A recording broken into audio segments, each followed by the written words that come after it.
COVID-19 or coronavirus is here, so it's important to have the correct information at hand, like knowing the symptoms, a high temperature, a cough, shortness of breath or breathing difficulties. If you have symptoms, self-isolate to protect others and phone your GP.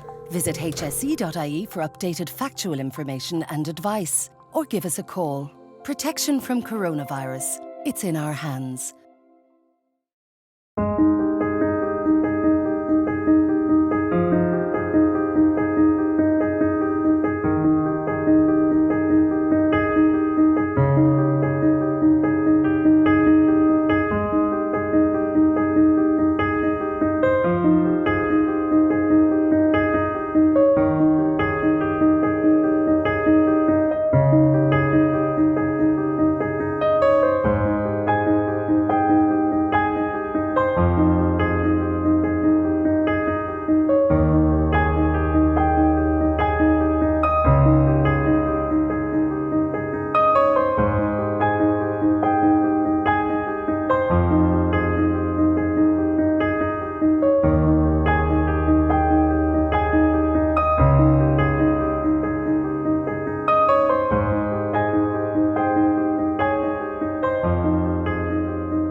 Changing your newborn's nappy is one of those things you'll be doing 7 or 8 times a day, so it's best to be organised from the start. Make sure you have everything you need ready and close to hand. Place your baby on a clean, soft, flat surface. Open the nappy and wipe away excess stools from the genital area with the corner of the nappy. Hold your baby by the ankles and lift up their bottom. Use soft cotton balls or a wet cloth to clean your baby. Clean around the umbilical cord area. For a girl, be sure to wipe from front to back. This will help minimise the spread of an infection. Swap a clean nappy for the dirty one. Use the tabs to see which way goes up. Avoid covering the umbilical cord as this can cause irritation. For a boy, keep his penis pointed down. Fasten the nappy at both sides with the tapes, making sure it's snug, but not so tight that it pinches the skin. Retape the soiled nappy around the contents, put it in a plastic bag and discard it in the bin. Dress your baby and wash your hands thoroughly. Babies wet their nappies several times a day. The number of wet nappies is a helpful sign of how much fluid the baby is taking in. Generally, a baby should have 5 to 6 wet nappies each day. This is a good indication that they're getting enough milk.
Every year, thousands of children are affected by illness or injury, so knowing what to do is important, especially if you're a parent. When a child is sick or hurt, it can be a very frightening experience, but how you respond is vital. Basic first aid can often prevent the condition deteriorating or becoming life-threatening. The aim of these short videos is to give you the basic knowledge and skills to know what to do if your child is sick or injured. How you respond in an emergency situation could make the difference between life and death. In Ireland, constipation affects 1 in every 3 children. In 95% of cases, there is no known reason for it. This is known as idiopathic constipation. If your child is passing hard, dry stools with difficulty, less than 3 times a week, they may be constipated. If they are also having frequent accents, they may have impacted stools and are experiencing overflow diarrhoea. This can be viewed by some as bad behaviour, but in fact the child has no control over this. If constipation is left untreated, it can lead to anal tears, which cause the child pain and in turn lead to holding onto the stool. There are some key points to remember. Know the different types of stool to identify constipation with or without overflow diarrhoea. Type 3 and 4 are normal stools, type 1 is constipated, and type 7 with type 1 is constipation with overflow diarrhoea. Impacted stool must be cleared out with higher doses of laxatives as prescribed by your doctor. After this clear out, maintenance medication must be taken to prevent a build-up of stool. A common misconception is that laxatives may make the bowel lazy. This is not true. Keep a diary for a week and look at how much fluid and fibre they are consuming. A typical 4-year-old needs over a litre of fluid and 9 grams of fibre a day. Your child should be sitting comfortably on the toilet with an insert and footstool if needed. Feet together with knees level with the belly button and elbows resting on the knees. Gentle pushing down can help the stool out. Blowing bubbles and balloons can cause enough pressure instead of going red in the face. Encourage your child to move around. Exercise of any kind is better than sitting in front of the telly. It will really help the bowels to move. Children that experience hard stools that are sore to pass will often hide in the corner and avoid the toilet. Keeping the stool soft will help and eventually the child will forget the pain. But this will take time. Early detection of constipation is a must. Treatment takes time and effort. Talk to your GP about any concerns that you have.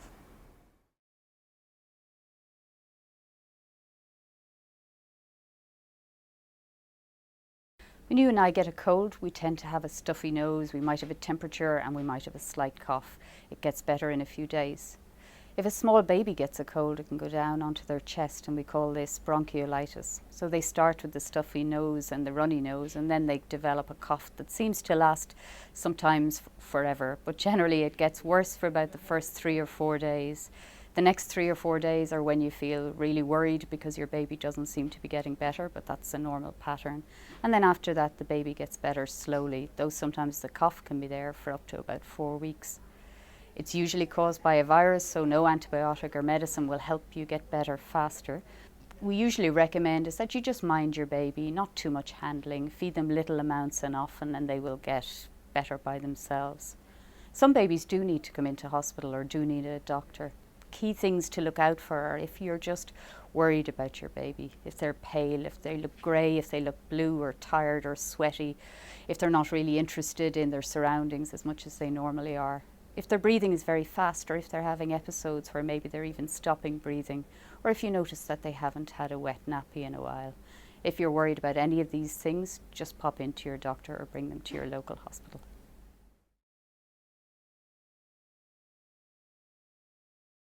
What you would do if you're in the situation at home and your baby appears to be choking. This is a situation that we hope you will never find yourself in, but there are a few simple steps that you can take which will really help.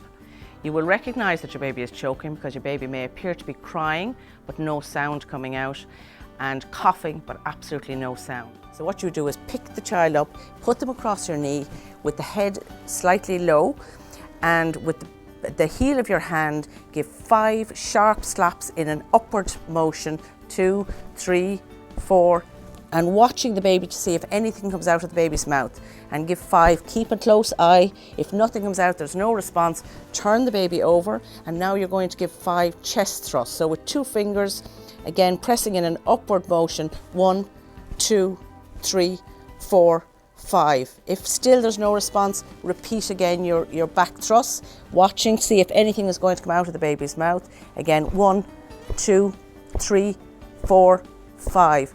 Don't be worried that you're hurting the baby. It's really important to give a good thrust. Turn the baby over again, and with your chest thrust, 1, 2, 3, 4, 5. You would repeat this 5 times, and if there's no response from your baby, obviously call emergency services as quickly as you can and get help on the way. For parents, one of the most frightening things that can happen is that their baby stops breathing. Follow these simple steps to administer CPR. Gently stimulate the baby by tapping the foot or squeezing the hand. Shout for help if there's no response, but remain with the baby. Gently tilt the head into the neutral position to open the airway. Have a quick look in the mouth to see if there is anything visible. If there is, lift it out. With the head in this position, check for breathing. Look for a rise and fall in the chest and tummy. Listen for breath sounds. Feel for air from the baby's mouth on your cheek, taking no longer than 10 seconds. If your baby's not breathing, give 5 rescue breaths by blowing gently into the lungs, covering the baby's nose and mouth, ensuring there is good seal and you can see the chest rising. Each breath you give should be approximately 1 second in duration.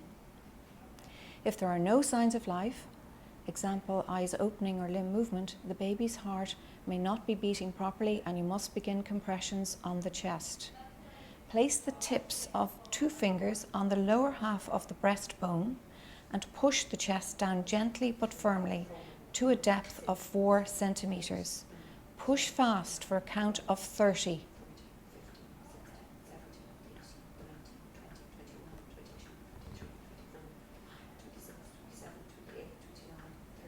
Then give 2 breaths, followed by 30 compressions.